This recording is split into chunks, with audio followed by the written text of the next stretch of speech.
So mga paps, musta pala? Ngayong araw pala, ituro ko sa inyo kung ano yung pinaka-accurate way na pag-check ng level ng engine oil natin, okay? So ganito mga paps, konting kaalaman lang to.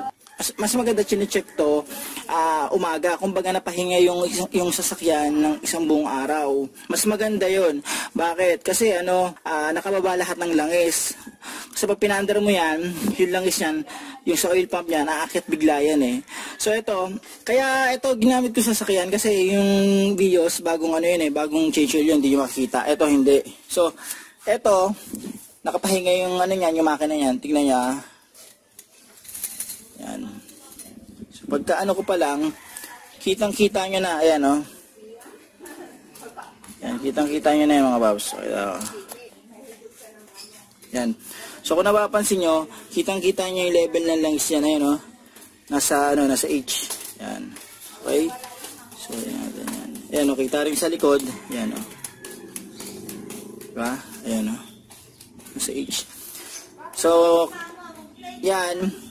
Baba lahat ng langis niyan, kaya accurate yung niyan, yung pag-check niyan. Ngayon, punasan ko, check ulit.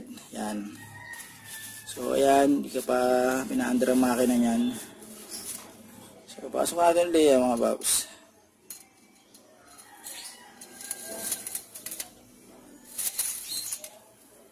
Yan. So, kitang-kita niya, ayan, no? So, ganun.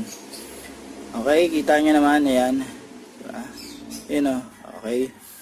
So, yung level ng langis niyan, accurate na accurate talagang i-check. Mga paps, hanggang dito na lang yung video na to. Sana itong video na to makatulong to at maging aware tayo na kapag i-check natin yung engine oil natin, yung pinaka-level niya, mas maganda gawin na pahinga talaga yung makina. So, paano mga paps, maraming salamat sa inyo.